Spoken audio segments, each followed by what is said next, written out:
Hello all, and welcome to my introduction to Jean Gebser. We are going to look at the ever-present origin, of course, starting with Volume 1 in 1949, and then eventually going to really the aperspectival conscious structure in depth, as he does in Volume 2. It's kind of interesting, really, if we're going to do a little background here. Gebser is coming out, of course, out of this long line of German thought, even though, he also is, well versed in the European culture, and so, he goes to France and ends up in Switzerland, of course, as well. And you can, of course, see, though, he is, in that long line of just even with the way his thinking ended up hashing out, if you'd like, in the works themselves. The Decline of the West with Oswald Spengler, which of course he's going to be responding to in a lot of ways, with a sort of taking what Spengler saw as really a decline and applying that to modernity. He's going to say that this is a change here. This is the start of the aperspectival consciousness, where Spengler just kind of hand waved it off. But, Decline of the West, of course, is Volume 1 and 2, and it's a, dense tome of German thought, being in time with Heidegger, even though, there's a ton of essays that he has that kind of bob and weave into each other. Being in time really is that thesis, really, of Heidegger's thought, and even though he didn't really actually finish, Volume 2, that's how it was going to be structured. And I think it's interesting that the French, of course, Baudrillard, for example, that we just did on the channel, he has like 40 some essays or works, and a lot of them are usually on the slender side. But German thought, of course, they kind of have these really long narratives, really, or metaphysical principles, really, that they want to demonstrate, and it's usually over a really dense tome of literature. And I think Gebser, of course, is well demonstrated here in that tradition. But of course, Gebser is kind of tricky in even placing it. I was tempted to, of course, follow an order and really have him right after I was done with the Anglo or analytical philosophy after World War II. I could have just introduced Gebser and then, of course, go to the post-structuralists from there, but instead I went with the post-structuralists first.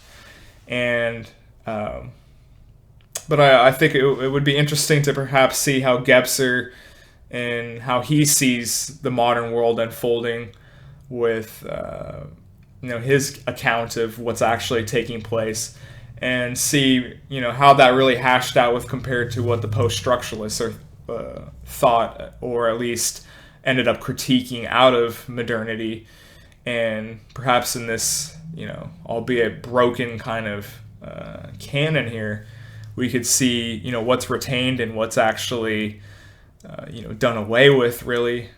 And that could be also an interesting way of going about this here. But now to actually introduce Gebser himself, and forego too much background here, I want to now discuss the distinctions from how Gebser has these different conscious structures that we're going to talk about in depth. And I want to sort of beef up how there's a lot of people who may disregard Gebser and kind of find him rather weird. But perhaps if you don't want to call them consciousness structures, whether or not we have a sort of linguistic way of describing, nonetheless, Gebser is well versed in history. He's going to understand all of these different civilizations and peoples, and you actually see changes. Now, whether or not they all become this sort of cohesive picture or a structure of a particular time, that perhaps can be up for debate, but really focus in on the actual changes that he talks about in history. And this can't be just treaded lightly and just disregarded.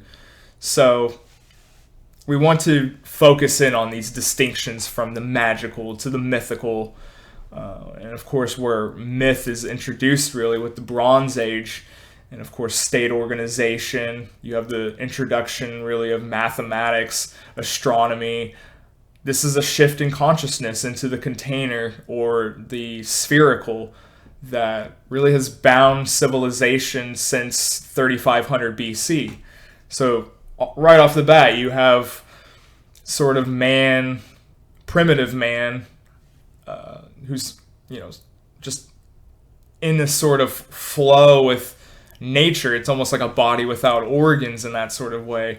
There's no framework, no distance between man and, as the Spanish would show in or their art, really, or not the Spanish, the Aztecs and the Olmecs showed in their art, where their eye level, the animal head swallows the human face, and this is really a demonstration, and we'll get into this later, where you're seeing a difference here between the European who's riding on the horse and the hunter-gatherer sort of primitive structure where nature is flowed right into man himself. And so with Plato and Aristotle, you have really this rationalistic thought that denies entirely these earlier structures and is consistent with how there's these different consciousness or stages of history and civilization. So of course with the sophist academics that propped up in the wake of Plato and really the written word, as it were, and the development of the classic Greek syllogisms and proofs. This is, of course, a shift into the rational. And so this metaphor is really a tool to make comprehensible and organized by, patterns. And so to make historical and remember to evade the chaotic way states of affairs can really appear. Of course, if you just have blind events, just chaos and complexity, if you like, but there's no sort of, likeness, the metaphor, if you will, as a tool to actually make and have us comprehend our, historical, really viewpoint. And so, of course, Gebser, and just really German thought in general, really comes in that tradition of, we're ultimately in the game of making patterns, of making a sort of intelligence and making it actually comprehensible and actually being able to retain this. And, I've talked at length before about, most people don't really think history in the terms of some battle where they just start throwing a bunch of statistics or causal reasons like trading cards as to how, history is actually unfolding. You usually think of stories. You usually think of, very significant moments in battles and quite literally myths. Lexington and Concord, if you are an American watching this, and you had a 9th grade history class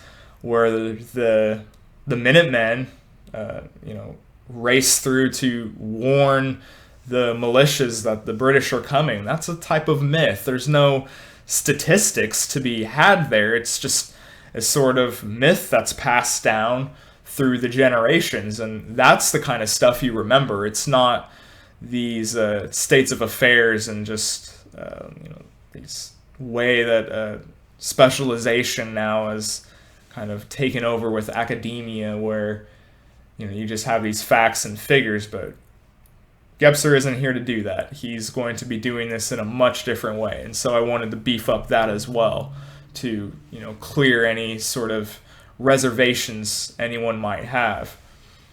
So part 1, or chapter 1, is called the Foundations of the Aperspectival World, or volume 1, sorry, a contribution to the history of the awakening of consciousness. And so he's going to be demonstrating for us these mutations in history with defined characteristics and a sort of anatomy, really, a superstructure of that people, if you'd like. And so these consciousnesses have awakened more to the light of day. They come to greater clarity. And so the Western civilization, to really its apex, this is kind of him setting sights on the Whig view of history, where the Western world is the sort of culmination of all of rational thinking, as compared to perhaps someone like Hegel, who of course in his century was talking about the unfolding of history happening right before him, and now we are actually moving away from that. It's no longer this sort of culmination, but actually has its own place, or at least reason does, in that own tradition. And so the outlines going on here of these structures are the archaic, the magical, the mythical, the rational, and the integral aperspectival. And so he really borrows and uses the Upanishads to have really a sort of formality for us with regards to the actual levels of consciousness, where you have the deep sleep, the dreamless, to the dreaming consciousness, to awakening.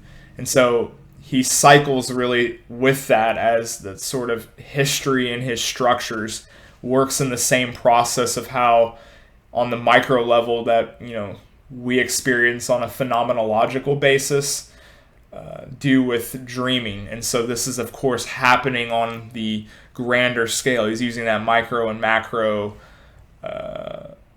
dualism, if you'd like. And so the magical is similar to the deep dreamless sleep, and the subject and object is dissolved, and everything is at the point unity that's simply connected in this deep dreamless sleep of pure future, where there really is no difference between the subject and the object. Moving on then to the dreaming consciousness is of the myth world, where the subject and the object starts to actually form a sort of characteristic between the two, and it has a more definite in the world of really the subtle matter, if you'd like. And so then when we go to the magical, to the mythical, this is where you have the micro soul, and that differentiates from the macro soul. And then you have the moving from point unity to the dualisms of light and dark, good and evil. You have the goddess of the sky, the goddess of the earth. And so this correlates to the dreaming state of potentials within the dreamer. In your own personal life, you dream as if you were several different men, of course, because your path isn't determined, at least to you, in the present yet. And so you dream of all of these different ways your life may turn out. And this kind of goes similar here on that macro level with the mythical. And so the waking consciousness is always to the past. It's kind of that exterior analysis. It's the reference of recounting. It's kind of sitting in Freud's office talking about your dreams. This is the post-exterior, really the reason, if you like, and the phenomena moving from the mythical to that rational, such as the light of day, of the strengthening of the subject, of course, with the likes of Descartes and the rationalists, the I. And so you're acting in accordance to causality. And Gebser points to the same way we go about dreaming in the micro level, which takes place in the macro of history as the mutations of the gradual rise in waking consciousness. And so you may be able to think to some extent that, he does see kind of modernity to some extent, or at least Western, rationalism, as somewhat of a culmination, but it is of really the ego, whereas, but that is of course within that own structure and that own placement of the development of it. To simply say though that it is, best, or that sort of Hegelian notion of the unfolding of history again, where, you have this gradual meandering process and eventually we're going to, reach the top summit of human reason. He's not really necessarily saying that. What he's trying to say, though, is as you have more distinct characteristics, more maturation of the ego, more, if you'd like, with how Heidegger saw truth as aletheia, what you posit and present to the clearing is going to really demonstrate out as you question it. You're going to kind of, put a sort of motion and range to it, if you'd like. And so there's these different features that come and really go as, the ego really calcifies and moves up in the waking consciousness. And so chapter 1 then is really of perspectivity with the perspective structure that really gets going in the 1500s, which is a secondary phase of rationality that is really rediscovered, of course, if you want to look at the history of ideas with the scholastics. And so it makes sense that this sort of canon would be rediscovered and found again as the Greek texts were coming in. And so he really talks at length about the rediscovery of this through Italian art, and was really mastered by Da Vinci with the subject and object distinction and its rational connection, and the quality of objects is judged by the subject's relation. So you're starting to see that sort of, one perspective that's coming out now. Nonetheless, though, and I really like this about Gebser and really German thought a lot, just because you're looking at art history, if you like, doesn't necessarily mean that it's just in this sort of vacuum. It has influences across that civilization, or in this case, the consciousness of that people. And so without perspective art, you cannot do the same scientific framework that really allows for the blueprints and mechanisms to proliferate at the same time. And so this shift in art happens. He asserts a sort of dualism out of this, of unperspective to aperspective. And so in Manet, you have the aperspective, where you have the dissolving of the framework of realism to one of impression. And so you're breaking up, the correct way that realism was, and integrating space and time, where time is integrated into the real of space in a holistic sort of way. And so this epoch goes through the art's transformation from the 1500, where, before that you have the unperspectival and cavern-like. And so you have the Magian civilization, which of course Spengler talked about a lot as well, where you have this enclosed cavern worldview where the light and the dark battled, and the human was kind of just this conduit of that battle. And so Gebser says, whether it's the Greeks or the Arabic world, the Greek view of the world as an enclosed sphere, and gives it its kind of womb-like sphere that protects the human psyche of being exposed to the bare, naked real, if you'd like. And so before the Copernican revolution that collapses the cavern and sets the Earth in orbit around the sun. So again, this is very, very dense stuff here, but is really trying to get at how, in that sort of cavern-like worldview that unperspectival, if you'd like, before 1500. This kind of gave the subject or the worshiper at hand a sort of defense against being subjected really to infinite space, that sort of Faustian, bare naked, sky dreamlike state where you're in the face of infinity with your own finitism, and it's very alienating. But this only really happens after 1500 with this shift, and we're left really in the aftermath of this trauma. And think, of course, what the history of ideas, where again existentialism and stuff is not far behind, and these very matters are going to come up in a very profound and metaphysically questioning way. And Gebser points to really how Copernicus collapses the cavern by setting the earth around the sun, as opposed to with before, where you would have with the Greeks perhaps, where the world is really the center point. And so the medieval art has the sense of the Western mind encased in the cave universe of everything in accordance to being like.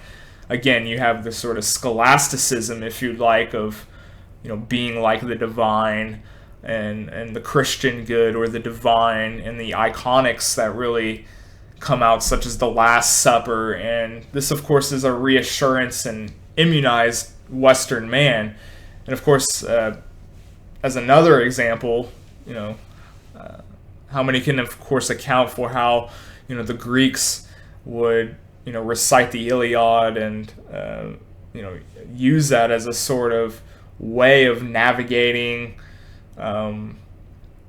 truth and justice. And this is in a similar way as, of course, how with Christianity, where you are equipped really with these iconotypes and these stories that aid you in your own life. And so moving on then, though, to the 17th century, art in the background is the main really focal point, or at least what the artist is trying to convey, where the skyline in Dutch art really accentuates the crisis of the Western man being bare naked underneath it. And so you have this sort of trauma of infinity or perspectival consciousness. And so Western thought since then has been re-equipping of man with a new way to ultimately deal with this trauma. And think of the Enlightenment and what that really was about, with regards to trying to use reason as this immunization of really the fall of or at least the beginning of the fall of really Christianity across the West, or at least in the way it had been before. And so, again, hashing the unperspectival, you have this tribal orientation or collective in the we of the magical and the mythical, which, if you synthesize together, is the perspective of the I and the individual ego. And ultimately, you shed collectivism by taking the individual and cutting him out of the group.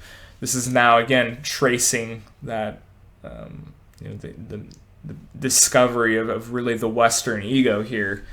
And so he alludes to how today's problem for Gebser is this reorientation of these deficient conscious forms. And when he talks of deficiency, he's talking of past structures that never go away. Everything's always sort of ever present, as the title would demonstrate. And so no structure is ever truly gone completely, of course. They may not dominate anymore, or are really replaced by a new understanding of the ego, or a transformation of it, if you'd like.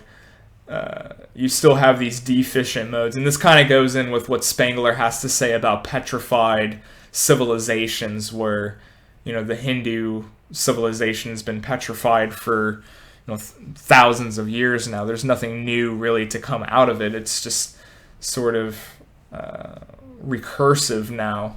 And in that extent, Gebser also, points us to how these structures, they may rear themselves back, but they're ultimately deficient. They're not the same as they truly were in their own historical time period.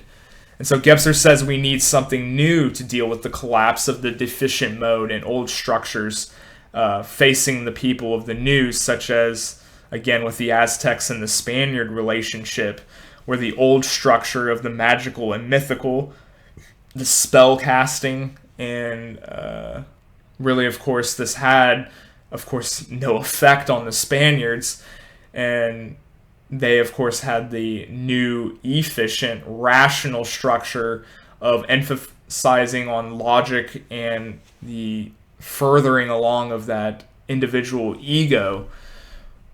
Gebser insists, though, that the spells, though, within the people of that structure really do work. And, maybe you might scoff at that, which I did when I first saw this text. And nonetheless, though, in our own structure, or at least when we consider the rational today, we kind of conform ourselves in a lot of ways, at least rationally, to how, in groups, especially if you were into politics, a lot of spells, if you like, among the rationalists would only be effective with groups who had a certain, rational way of understanding their own world. And those kind of spells that, the same way we could consider how canceling works, that's ultimately within an in-group. They're, weeding out someone who has done wrong. But if, you deny that group dynamic completely, or you're outside of it, then how could that spell really work? And so I think that's an interesting way to consider when Gebser says that those spells do work. Maybe it's not so absurd as we consider. But nonetheless, the Olmec and the Aztecs feature that art and depiction of man and nature, where the animal is swallowing the head. And so you have that same being, really, where you're level, sort of becoming animal in a much more sincere way, if you will. And the individual ego doesn't exist due to us really being, sort of conduits to the grand, animal kingdom, if you'd like. And it's just all weaved into one. Whereas, of course, the Spaniards are on top of the horses, riding and mastering nature now. And so you have a new attitude, a change, where the ego differentiates from the instincts of the forces of the world. And then now you could see, of course, with Descartes, with I think, therefore I am. This is, of course, a stark change to the divine rights, such as in politics, where the sovereign has, the divine mandate through him as a sort of conduit of God's will. Now we have a sort of divorcing of that. And so these structures always exist, even if they are, taking a backseat to the efficient mode of that day. Now, the rational defeated the mythical and magical because of that lack of ego or the individual. And so the maturation of the ego can seal off man from the spiritual world and alienates him to only his self-reliance and rationality. Where if we were talking about myth or the spiritual, such is the case with Jung, where he says, of course, that they're interpreted as these sorts of metaphors. But this is actually just us in the rational realm, where we're overlaying itself to why we can no longer actually access that truth that those people seem to have.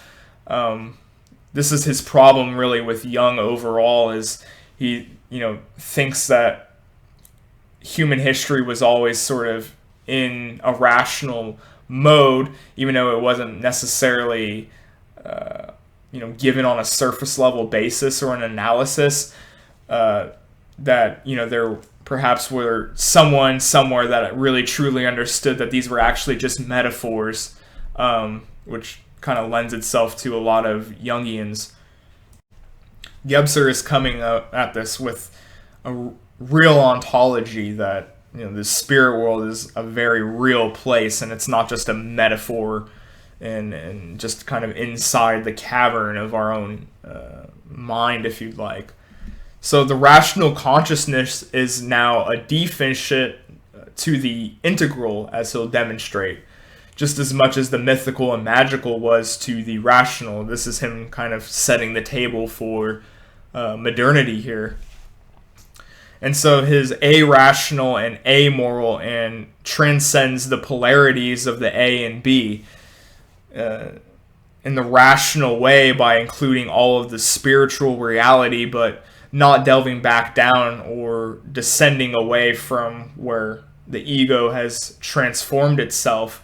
And so, in that sense, he's trying to say that, we can't go back to these deficient modes, which a lot of Gebser readers sort of insist on, that, the individual ego, we need to get rid of it. But this is, of course, part of, that process. And so, we're actually, doing ourselves a disservice by dipping back down. We need to be aperspectival.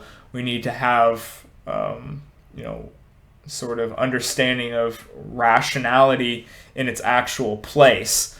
And so, as compared to the rationalist stage, though, the integral relativizes and places reason among those other structures. And so it isn't the telos of that Whig view of history of all the past structures culminating to reason. It is simply another tool in the kit of our perspectival consciousness. And so origin then is always ever present and always here and can create new structures. Now, before I really end this discussion video here, I want to, again, as I said in the start of the video, there's something interesting here when I left Baudrillard and the post-structuralists for Gebser, because, this ever-present origin, it kind of reminds me of a lot of that Baudrillardian seductive capacity where, those structures are broken apart and there's no real causal reason necessarily why. Just like Gebser would say that there's always this ever-present origin that can, cause a sort of mutation. And again, there's no causal reason why. And so, in doing so far, we need to remember not to toss the achievements of the Western intellect. You see all the time people now downgrading, especially these spiritual types on here who, downplay the intellect. But I think the church fathers, with the likes of Augustine, they would always talk about the heart nous. And in that sense, I think we should follow something similar to what, the idea of the heart nous is, just as the Greeks, as Gebser will talk about a little bit later, where, the rationality was more in the heart, where, of course, with Descartes, it was, in the brain, really. We could perhaps see how, with Augustine here, maybe we need both, that sort of synthesis between, the heart and the mind. And I think in that capacity, that's really what the aperspectival way is that Gebser wants us to go towards, is one that, has rationality in its place. It relativizes it to the other structures, because it's no greater than the other one, but we should not denigrate ourselves to the point where, we throw away intellect and the ego completely. I don't think that's what Gebser was intending for us. But I wanted to finish this video here as a brief introduction to Gebser on the channel, and of course the first chapter, and outline these conscious structures that will be unfolding in these next videos. But if you guys enjoyed it, thanks for watching. I'm Bongo Christmas Respecter, and make sure to subscribe and comment on Gebser.